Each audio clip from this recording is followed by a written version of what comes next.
you so much. All right, let's get down to business. Ma'am, are you single?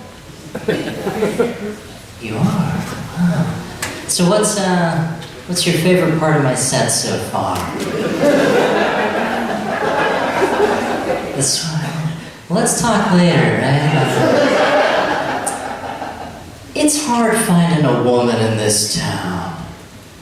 Looking for a good woman in this town is like trying to find a drummer for your band. They're out there, sure, but they're already in like 8 bands. I just want one for myself. It doesn't help matters that I'm getting older in a town where everyone seems to be staying the same age. Believe it or not, I used to be cool a couple years ago. Now I'm just fading into creepy. Sometimes I feel like Michael Stipe, but less successful. He used to be cool, rocking with REM, but now he's just a creepy old man standing in the corner of a church bar with a look of constipated disapproval on his face. Me and Stipe are the only two getting old in this town.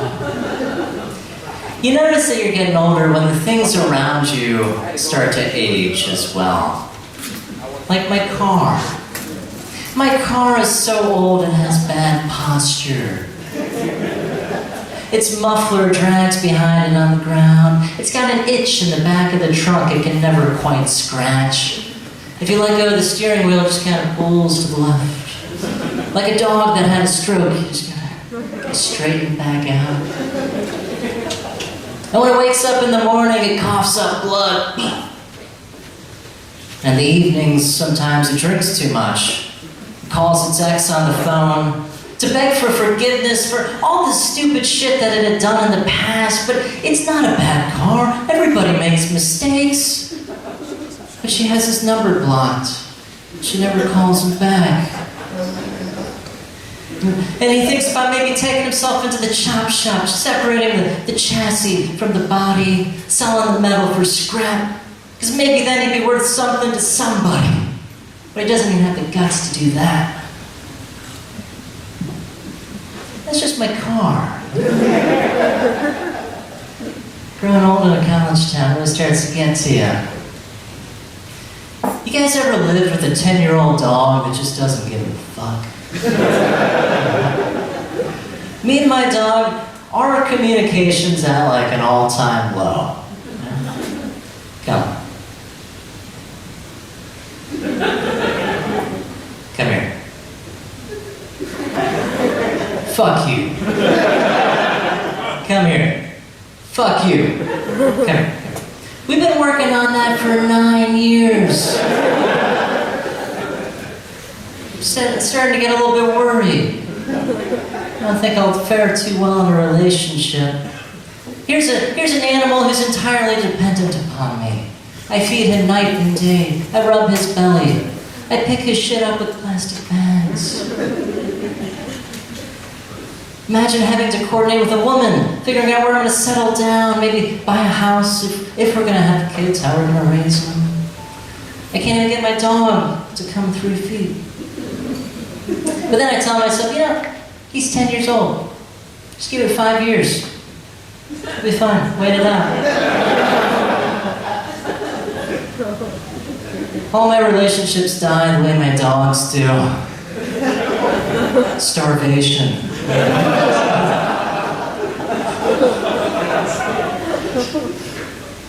The other day I downloaded a piece of software from the internet, and at the bottom of the window, on the software it says, "In memory of Janice." I thought, my God, how long did it take to make this Lemmings emulator? Was it coded in a gulag or something? What happened to Janice? Is it some sort of a hostage situation? Update the Norton antivirus, or Janice gets it. I feel like I have blood on my hands. I knew I should have updated sooner. It just seems like a weird thing to put on a piece of software with no context. I've got a big dent on the front of my car, so I might get a Sharpie and write, "In memory of Bobby." Just let him piece it together. He's a hard-headed kid.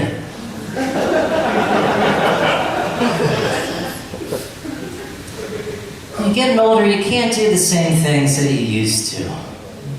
How many, you guys like to, who in here likes to smoke weed? Who likes to get a little high? Okay, yeah. I used to like smoking weed too. You know, everyone's trying to get high. I'm just trying to get middle. That shit fucks me up. They shouldn't call it weed, they should call it autistic. 'Cause that's what I get when I smoke it. Yeah. I get real socially awkward, and I worry that I'm doing the wrong thing. Yeah. And then I get paranoid that people are getting mad at me for things that, if anyone else were to do them, nobody would get mad at them. You know? Like everybody pees in the pool. God forbid I do it. Before I get in. I mean, everybody forgets something in their car and has to run back and get it. God forbid it's my child. In a Walmart parking lot. Hey, we're human. We make mistakes. It's okay. I mean, everybody texts and drives. God forbid I do it while I'm driving a helicopter. And Kobe Bryant and his daughter are in the back seat.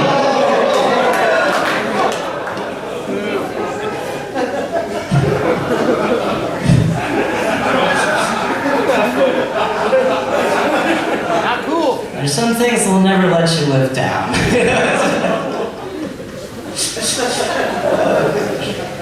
I thought you guys would like that one. Guys, I've been on this earth for 30 years, and I still don't know what is recyclable. Like the other day, I had one of those paper milk cartons, and it doesn't have the little symbol on it, but it feels like it should be recyclable. So I asked my roommate, I'm like, is this recyclable? And he says, I don't know. You could try. Like, yeah, I'll try. What? What does that mean? As though I'm gonna know if it works? Like, trying to recycle something just means throwing it away in a different colored trash can. Personally, I'm not convinced that anything gets recycled. I think it all just goes into a big trash island in the sea. That way, 100 years from now, we can tell our grandkids, we tried. The other day, I opened a recycling can. There's an old pair of shoes in there. Pretty sure that's not recyclable, so I took it out. There's a pair of jeans beneath that. And beneath that was an old Las Vegas hat. Grandma, Grandpa's not recyclable. His truck comes on Wednesday.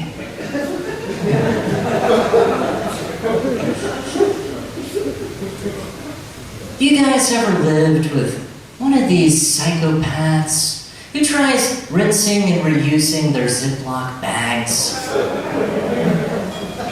And I say tries because if you've ever lived with one of these freaks, I bet you that there's a Ziploc bag in the drying rack right now. Because you can rinse a Ziploc bag, but you can't dry it. It's impossible. My roommate is one of these lunatics. So I've started one-upping him. Been rinsing out my condoms and putting them in the drying rack. We're going to save the environment by putting more kids into it. Otherwise, we'll get more idiots who rinse out their Ziploc bags. I was on 316 the other week. Got in the left-hand lane to pass somebody, but I was stuck behind a really slow car. And on the back of the car, there was a sticker that says, "New driver, please be patient." I thought, oh shit, that's all I need is a sticker? I need a sticker that says, "Be patient. I've been trying for 15 years. I still don't know what I'm doing out there." And then behind me, there's this guy riding my tailpipe. And this guy should have a sticker that says, "Hurry the fuck up.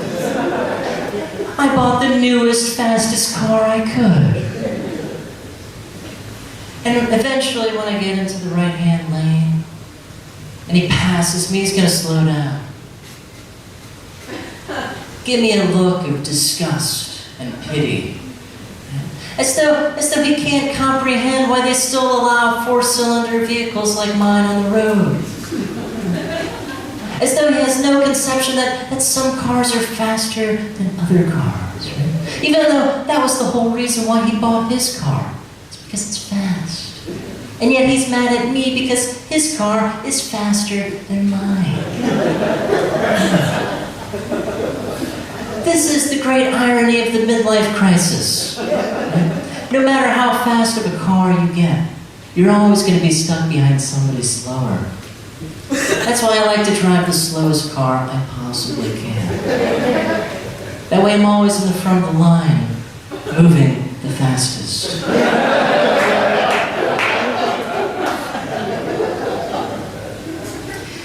I was on 285 one time and I realized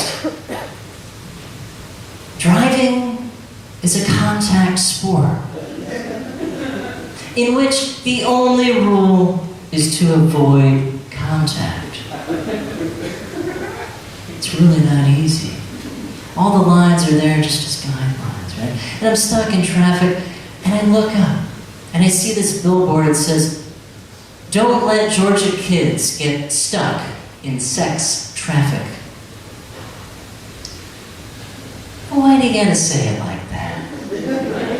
I mean, never has the trafficking of young, innocent youth sounded so mundane. At the same time, never has traffic sounded sexier. I mean, sex traffic, it sounds like the sort of thing I could get stuck bumper to bumper in a couple hours a day, you know? It sounds like something a doctor would recommend with a loved one. Like, sex traffic sounds like the sort of thing that forms outside of George Clooney's dressing room. You here for Clooney? Yeah, aren't we all? Back to the line, pal. I like to imagine all of George Clooney's groupies as just being old, crotchety men. In case you guys can't tell from where you are, I'm no George Clooney. Not exactly a dynamo in the sack, but I am in the most stable relationship I've ever been in. And I'll let you guys know my secret. Let me ask you a question first. For the fellas in the audience, round of applause. How many of you satisfy your ladies? Okay, rookie mistake. Fellas, you don't want to satisfy a woman. No. Because let me ask you something.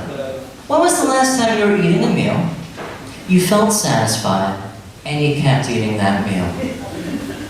Exactly. You see, I'm a chips and salsa kind of lover.